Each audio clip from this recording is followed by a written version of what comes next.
What is good, everybody? Nathan Lombardi here with Lambo Media, joined by a very, very special guest, Troy Watson. He's in the Toronto Blue Jays organization. He's a character himself. We'll get into that a little bit later with something he did during a rain delay back during a minor league game. So we'll get into that a little bit later. He went to the Northern Colorado for college ball. But Troy, I really appreciate you hopping on. What have you been up to now that we're approaching spring training and getting pretty close to spring training? What's up, man? First and foremost, I just want to say thanks for having me. I appreciate your time and your whatever to just want to get to know me. So that's pretty cool. Well, I haven't been doing really anything lately. With this pandemic going on, no minor leaguer really knows what's going on. Right.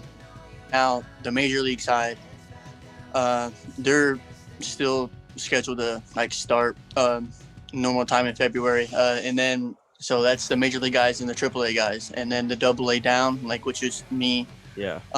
That'll be whenever they leave, and with all the protocols going on, they'll probably bring in the AAA or the AA guys and the high prospect guys first, and then start in with everybody else.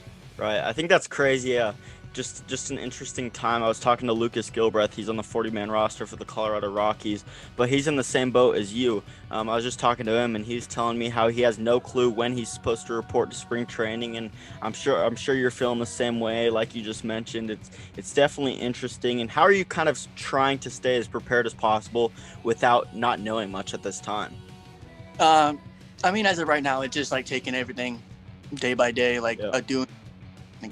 doing the stuff that the organization has laid out for you, if that's lifting, throwing, arm care, whatever that day. So I've just been working out here in Georgia, Woodstock, Georgia, at Rapid Sports Performance with two of my teammates here actually. So it's been kind of good, kind of smooth flowing. I got into a real good place, and Good. I got.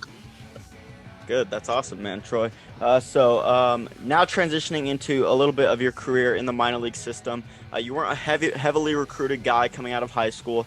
Obviously, you were a very solid player, and you had some offers. You ended up going to Northern Colorado, not a big SEC, ACC school like everyone talks about.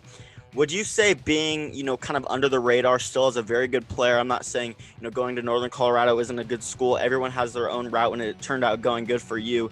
And that's just, the route that you took, and it ended up going well. Would you say that kind of left a chip on your shoulder being under the radar? Did you kind of prefer that and enjoy that, knowing that you were under the radar and still had a lot of potential? That really is a driving factor to any dude out there who knows that they can play a game but go unnoticed. Right. There's really no I guess a quote unquote pressure on them. Right. Because just they just got to get in front of the right eyes, because the average player can have a hell of a game in front of the right eyes, and their career can take off like that. Exactly. I actually got the call in the 12th round my senior year of high school. Okay. To go in the Brewers, but I said no, because my senior year of high school was the first year that I ever started pitching. Right. So I decided to go to UNC. We'll get into that probably later. Yeah. So I decided to go there, and it's becoming under the radar, not a big name, it's not you don't have all that stuff to prove that you're a big name guy, but if you come under the radar, then the sky's the limit. You can come out, and if you dominate, then they'll open their eyes. But if you don't, then you'll get overlooked in a way, I guess. Yeah, that's huge. I love how you're kind of looking at that in a different way, because some guys are kind of hating on that aspect of things and kind of wanting to be under the spotlight at all times, when at times some players aren't good under pressure, and sometimes it's a good thing to, be under the radar as a baseball player. Now, absolutely putting on a show in your first few seasons in minor league baseball, posting a 1.67 ERA in your first season back in 2018 after getting drafted. What was that transition like when transitioning from Northern Colorado and then into minor league baseball? Let's start off with the skill set side of things. I want to get into the mental approach as well in minor league baseball, because obviously that's a huge thing that a lot of people talk to. I want to get into that a little bit later. But for now, what was that transition like skill set wise? So skill set wise, I mean, really, my first year, it was really, pretty comparable to UNC. I mean, because like everybody that I was playing against was fresh out of college, so it was basically like another year of college. Right. Since I was in a rookie ball league, but I mean, as far as obviously guys are a lot bigger, a lot faster, and a lot better, or they wouldn't be there. So like, just like from the physical approach, nothing really changed. It was just like learning the game better. Right. Like judging hitter swings and like where they stand at in the box and like the pitch before.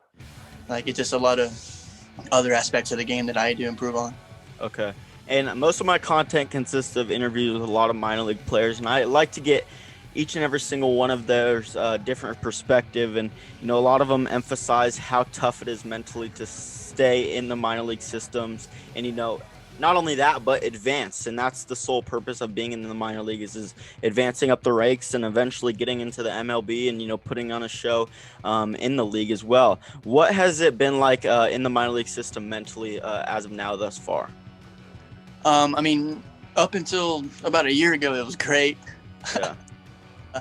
So like the mental side of it, it's just like me as a starter. So like as a baseball player in general, like you have to have this mentality of forget about it.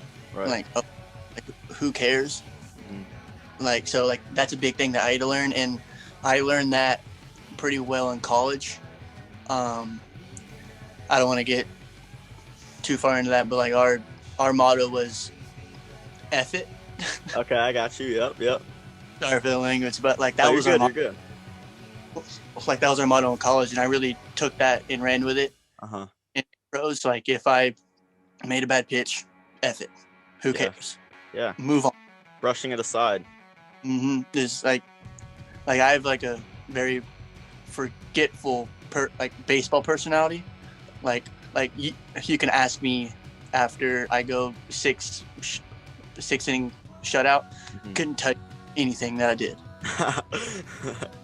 I get pulled in the first inning. I couldn't tell you. Like I just like after every pitch I just forget. Right. Like whatever, new pitch, here we go. Yeah.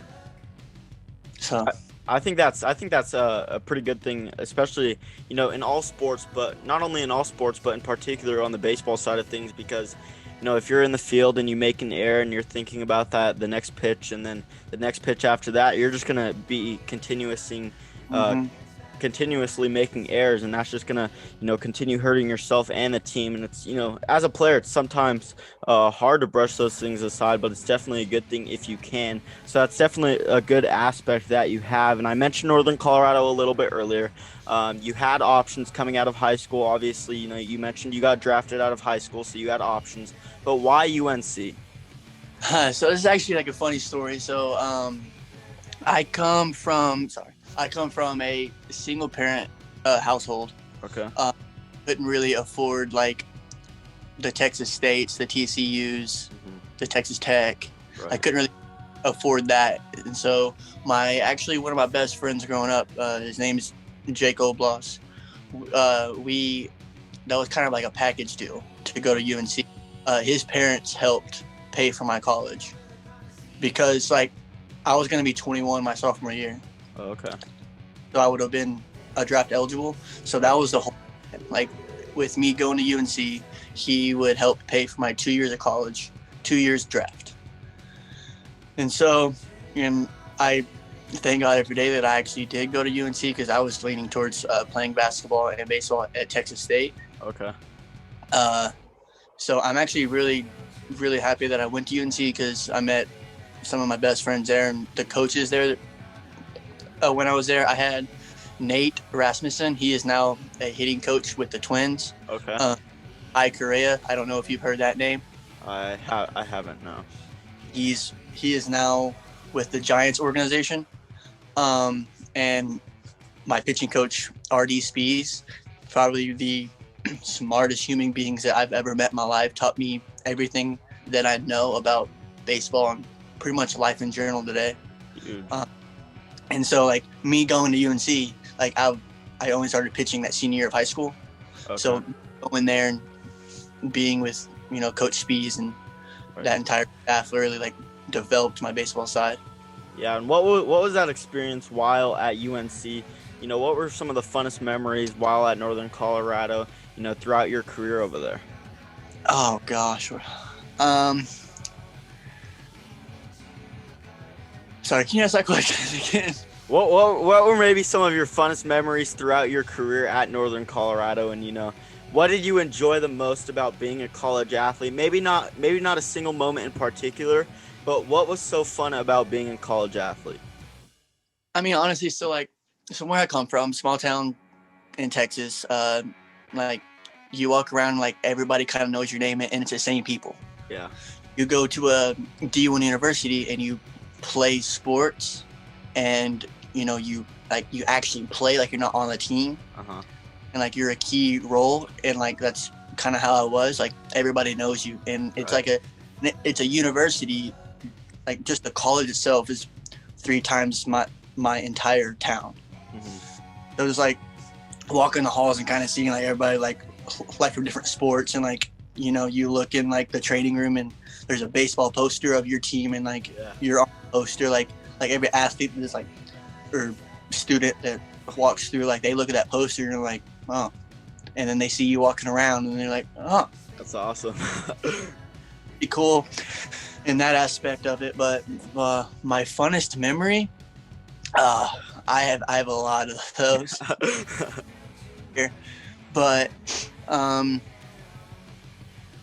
no, probably living with my teammates. Like that's probably like the biggest thing. Like some guys in college can like just like with friends from high school, live with them, join a frat or like whatever, or like so like our baseball team was kind of like our own frat. Okay. Like every player lived with another player. Like we went to parties together. Like it was like a big frat, like a big brotherhood. So that's part of. It sounds like you guys had a pretty good bond while at UNC. Oh yeah. I still talk to 75% of my teammates. That's awesome. Well, I mentioned this in the intro. You're quite the character, especially during rain delays. During a rain delay during a minor league game, you turn the infield tarp during a rain delay into a slip and slide per se. What was kind of going through your head, and what kind of led you to, making that move? Was it a little bit of peer pressure here and there? What kind of led you to doing that? It was 100% this is how it kind of went down. It's like we're playing Lake County, and and all of a sudden it just starts like pissing rain. So like, and our manager's like through the tunnel, like in our clubhouse in his office, pants off, shorts on, like we're not playing. Right. And so like the whole team's still in the dugout, just like, just goofing off and whatever. Like we're throwing the ball back and forth, playing tic-tac-toe. One of my teammates, actually, DJ Neal, you can actually see him in the video. He's number 7. He saw a dude from Lake County start to take off his jersey and his cleats. And he was like, yo, they're about to run in tarp slide. Somebody's got to do it. And pointed at me and was like, Troy, you do it. And I was like, nah. It went on for like 5 minutes. I was like, no, I'm not doing it. Dallas will chew me out. A couple more bags, a couple more, I'll give you my meal money. Next road. Like, okay, bet. That's funny. Next, jersey's off and everything, and it was freezing, by the way. That's awesome. Absolutely freezing, but that was probably one of the most fun times I've had on a baseball field. Would you say that was your funnest memory during your minor league career thus far? 100%. 100%. That's Yeah. awesome. Well, I'm going to talk a little bit before we get into your interview nomination at the end, which I recently started. I want to talk a little bit about the draft day in particular, by the Blue Jays. That one, not the one out of high school. What was that draft day like, and what was your initial reaction when you initially got your name called? So I actually wasn't really expecting my name to be called. I ended my sophomore year with ulnar neuritis in my elbow, Okay. which isn't serious, Right. but teams take caution in that. You know what I'm saying? So I didn't expect my name to get called. I thought I was going to go back to Northern Colorado for a third year and stuff like that. So I was eating at Buffalo Wild Wings with my dad. He's watching the draft board and seeing who gets taken and stuff like that. Now, my agent calls me. He was like, "Hey, the Blue Jays are taking you in the 15th round right now." And I was like, "You're lying." And then right then, my name popped up on the draft board that my dad was watching, and he had no idea. And he was just like, "Son, you just got drafted." And I was literally like in the middle of eating a fried pickle when it just fell out of my mouth. I was just like, "This is crazy." And then by that time, our waiter just walked up to the table and was like, "What are you guys so happy about?" And then my dad had to tell the whole freaking restaurant. It was like a really surreal moment. For me, Dad, like I told you, single parent household, all 20 years of my life. So it's just been me and him, and he's my best friend. And to share that moment with him was really special. Yeah, I bet. That's awesome. Well, congrats on that accolade. There's definitely much more to come, and many more to come. But I want to wrap up this interview, Troy, with your interview nomination. So, who's going to be that guy that you nominate? I told him I was going to do this, and he actually told me to. So he's excited to meet and talk with you. Sweet. Awesome. Reggie Pruitt, you're up next, buddy. Awesome. Appreciate it. Well, Reggie, I look forward to speaking to you. Troy, I really appreciate you hopping on for this Lambo Media exclusive interview. Best of luck in the future. Congrats on all of the accolades like I just mentioned thus far. There's definitely more to come, and I look forward to staying in touch in the future as well. Oh, yes, sir. I look forward to staying in touch, and thank you for having me on this.